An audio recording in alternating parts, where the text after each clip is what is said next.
All India Radio presents Morning News.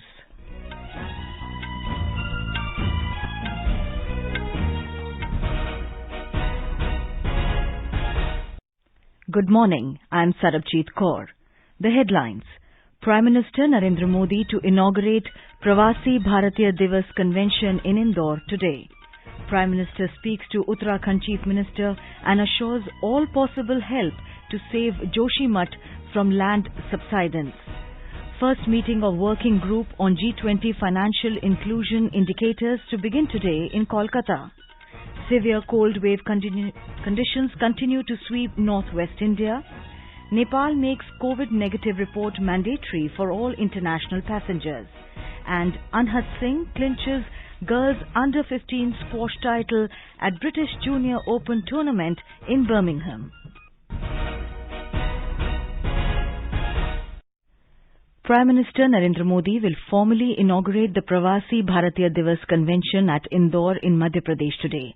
In a message, Mr. Modi said he is looking forward to be at Indore to mark the Pravasi Bharatiya Divas. Prime Minister said this is a great opportunity to deepen the connect with the Indian diaspora, which has distinguished itself globally. The three-day Pravasi Bharatiya Divas convention began in Indore yesterday. President of Guyana, Dr. Mohammad Irfan Ali, will be the chief guest, and the President of Suriname, Chandrika Prasad Santokhi, will be the special guest for the inaugural ceremony. The theme of the conference is Pravasis, Reliable Partners in India's Progress in the Age of Amrit. More details from our correspondent.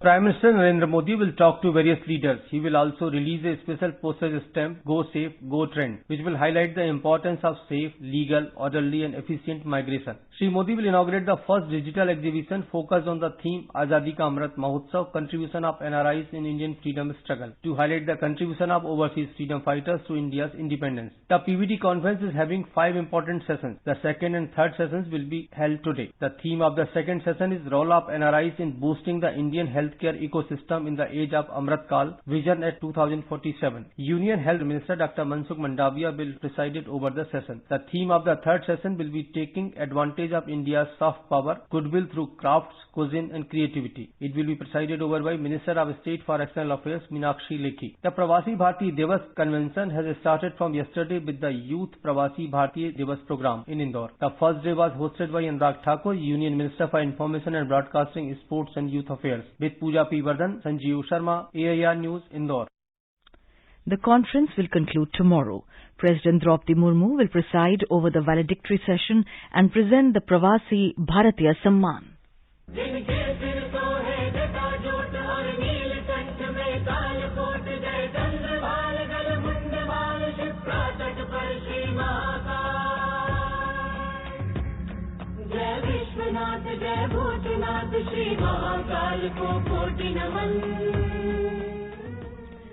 Prime Minister Narendra Modi had a telephonic conversation with Uttarakhand Chief Minister Pushkar Singh Dhami yesterday over the situation in Joshimath town. Mr. Dhami briefed Mr. Modi about the situation in Joshimath.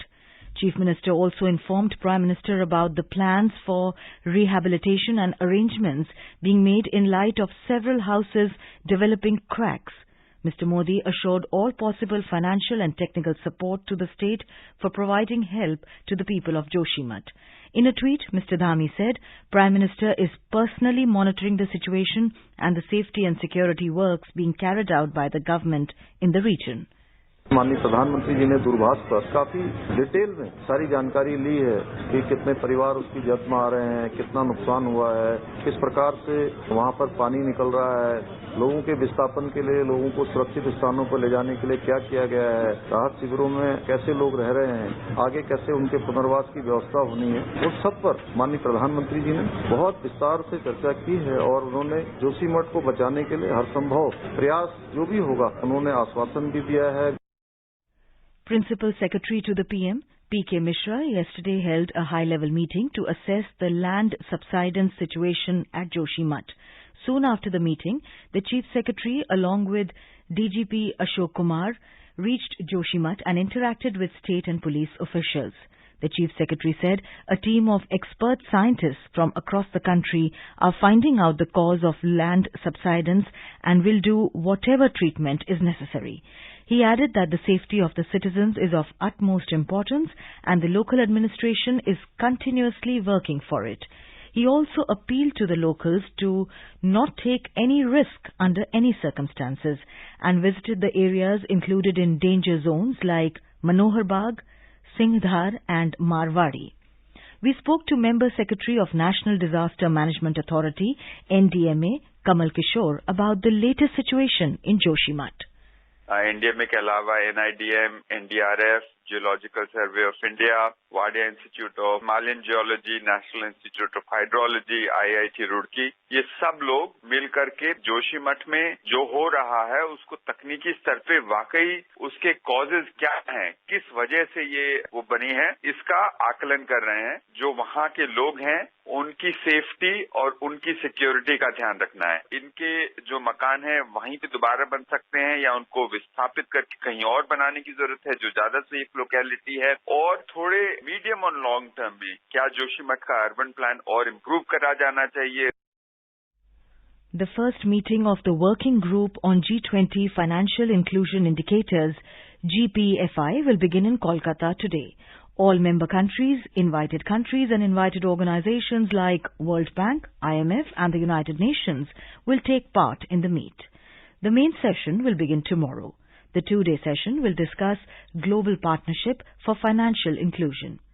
Chief Economic Advisor, Department of Economic Affairs, Ministry of Finance, Anand Nageshwaran said, though the decision of the meet is not binding upon the group, the deliberations and resolutions are important as financial inclusion has assumed a greater significance in the wake of weak economic growth worldwide during the last decade. How can countries work to ensure that the cost of cross-border remittances, worker remittances coming from Gulf, coming from East Asia, coming from the US into India and also to several other countries, how can we use technology to ensure that these remittances reach very fast and as low a cost as possible? These are all the kinds of issues that the GPFI working group will be grappling with, and that is why its proceedings, its discussions and its conclusions are very relevant for G20 and beyond. Chanchal Sarkar, advisor to the Financial Affairs Department of the Finance Ministry, said in a press conference in Kolkata that the meeting will begin with a discussion on unlocking digital public infrastructure for financial inclusion. There will be two panel discussions. 12 internationally famed financial experts will participate in the discussion. Besides this, an exhibition on innovative financial products is being organized. The main plenary meeting will be held on the second day.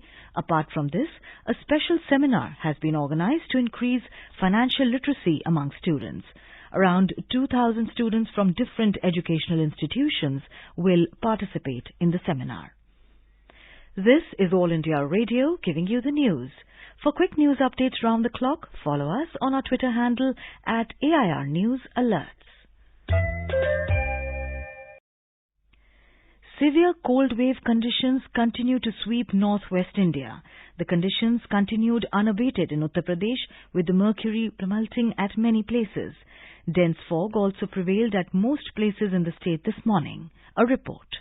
Heavy fog and cold wave have affected normal life badly in the state. In some of the western and Tarai districts, mercury plummeted to 3 degrees Celsius. Bad weather and low visibility affected rail and flight services. Due to dense fog, road accidents are also taking place. While 4 people died in Kasganj district day before yesterday, 2 people died in Farrukhabad district due to head-on collision between vehicles. In many districts, including state capital Lucknow, the winter vacations have been extended till 15th of January to save the kids from the wrath of the biting cold. Due to heavy fog conditions, Chief Minister Yogi Adityanath also had to stay in Varanasi yesterday night since his chopper could not take off because of low visibility. Sushil Chandra Tiwari, AIR News, Lucknow.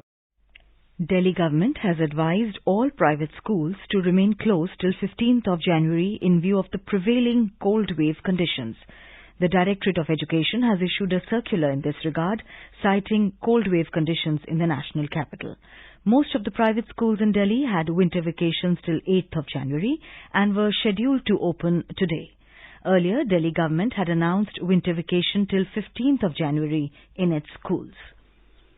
The India Meteorological Department IMD has forecast abatement in cold wave conditions in the plains of northwest India and adjoining central India from tomorrow due to the approaching western disturbance in western Himalayan region. Talking to AIR News, Director General of IMD, Dr. M. Mohapatra said that under the influence of western disturbance, the temperature in northwest India and adjoining central India will go up gradually, which will provide some relief from the prevailing cold wave conditions. Talking to AIR News, Senior PRO of Northern Railway, R.K. Rana, said that 29 trains are running late due to fog. कोहरे के कारण आज 29 रेलगाड़ियां लगभग late चल रही हैं, जो नई दिल्ली रेलवे स्टेशन और आसपास हमारा निजामुद्दीन आनंद विहार रेलवे स्टेशन पर पहुंचेंगी। मैं रेल यात्रियों के लिए एक महत्वपूर्ण सूचना भी देना चाहता हूं कि कोहरे के दौरान रेलवे फाटक पर सावधानी बरतें, नियत स्थान से ही रेल लाइन पार करें एवं रेल लाइन पर सेल्फी प्वाइंट न बनाएं, फुटओवर ब्रिज का प्रयोग करें, सावधानी बरतें, सुरक्षित रहें। कुछ ट्रेनों को हमने रद्द भी किया है ताकि हमारी पंक्चुअलिटी और मेंटेन रहे और ज्यादातर जो रेलगाड़ी है ये हरियाणा, पंजाब, उत्तर प्रदेश, बिहार से जो आने वाली हमारी रेलगाड़ी है, ज्यादातर वही रेलगाड़ियां लेट चल। The Pradhan Mantri National Apprenticeship Mela (PMNAM) will be conducted in 242 districts of the country today. Ministry of Skill Development and Entrepreneurship in a statement said that several local businesses, companies and organizations have been invited to be part of the Mela and provide apprenticeship opportunities to India's youth. Nepal again has made the COVID-19 negative report mandatory for all international passengers, the country's national flag carrier announced today. Issuing a notice to all passengers, the national flag carrier Nepal Airlines said that passengers arriving from the international sector mandatorily must present COVID-19 vaccination certificate or COVID-19 RT-PCR negative report. The latest decision comes in height of rising cases of COVID-19 globally. Indian origin Manpreet Monica Singh has become the first female Sikh judge in the United States of America.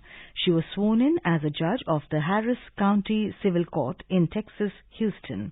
Indian-American judge Ravi Sandil, the state's first South Asian judge, presided over the ceremony. Indian squash prodigy Anahat Singh clinched the girls under-15 squash title at the most prestigious British Junior Open tournament yesterday in Birmingham. The 14-year-old defeated Sohaila Hazim of Egypt 3-1 in the final.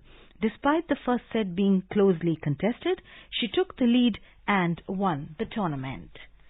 And now, for a look at today's newspapers, it's over to Renu Kataria. Thank you, Sarabjit. Ministers on edge as PM likely to revamp a union cabinet soon is a prominent headline in the Asian age. Army's right-sizing plan, veterans at training institutes and cross-skilling informs the Indian Express. With the capital continuing to reel under biting cold, mercury drops to 1.9 degrees Celsius. School break extended, headlines the Hindustan Times. Residential property market bouncing back after many years of slowdown. Land prices hit the roof in top cities, writes the Financial Express. And finally, under the caption DuckTales, the Hindu has captured picture of migratory pintail ducks as they flock to a water body in Meong village near Guwahati in Assam. And with that, it's back to you, Sarabjit. Thank you, Renu. And now, before we end the bulletin, the headlines once again. Prime Minister Narendra Modi to inaugurate Pravasi Bharatiya Divas convention in Indore today. Prime Minister speaks to Uttarakhand Chief Minister and assures all possible help to save Joshimath from land subsidence. First meeting of working group on G20 Financial Inclusion Indicators to begin today in Kolkata. Severe cold wave conditions continue to sweep northwest India. Nepal makes COVID negative report mandatory for all international passengers. And Anahat Singh clinches girls under-15 squash title at British Junior Open tournament in Birmingham. For details of these stories and more, log on to our website www.newsonair.gov.in and News on AIR app. And with that, we end the morning news. Have a nice day.